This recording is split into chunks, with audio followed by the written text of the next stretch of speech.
We need to be salts and lights of the world the way Matthew chapter 5 says. Matthew chapter 5 verse 13 to 16. You are the salt of the earth, but if the salt loses its saltiness, how can it be made salty again?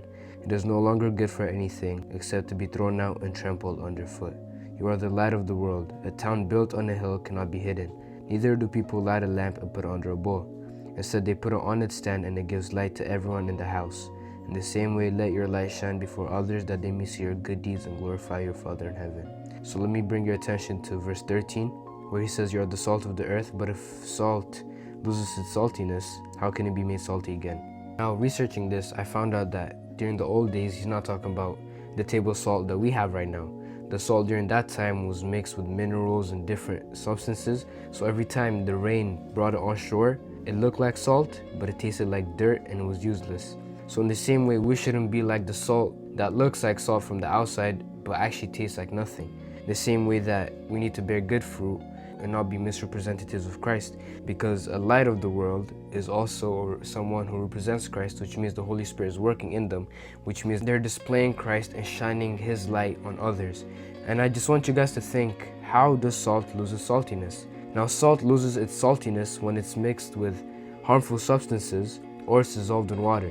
So using that logical sense and that perspective of salt, apply that to our lives. If we're around people who are harmful, that's eventually going to catch up on us, and then soon we're going to be like the harmful substances. We're going to lose our saltiness, and Jesus says that it won't be needed for anything except to be thrown out, which means sent into hell. So if you're around people who are leading you to sin, people who have no salt, people who have no saltiness, who look like salt but actually taste like dirt, as mentioned earlier, that will eventually mess you up as well. So you need to be careful who you're around, and you need to be other salts so that you all can be salty together. And then he says, you are the light of the world. A town built on a hill cannot be hidden. So you cannot let your light be dimmed. As a Christian, every time you walk into school, into a gym, into a building, you always have to remember that you are a light because you have the Holy Spirit. So from the physical, it just looks like another human being walking in here. But then in the spiritual, it's just a bright light, someone walking in here. In the dark world, you are a bright light. So please don't let your light not shine. Do not hide your light. The same way, if you have a light, you turn it on and display it for the whole house and everyone there. The same way, when a town is built on a hill, everyone can see the light coming from it. Everyone needs to see light coming from you. That means the Holy Spirit's good works flowing through you. That's why we need to start spending time with the Lord, so that He may work in us and start bearing good fruit, that we may bear the fruits of the Spirit, as Galatians 5 says. So please wake up and do not hide your lights, but rather put it on the hill so that everyone can see it. Everyone around you should be able to see that light and glorify God for the good deeds you're doing in His name. So my message for you all is just be careful who you're around.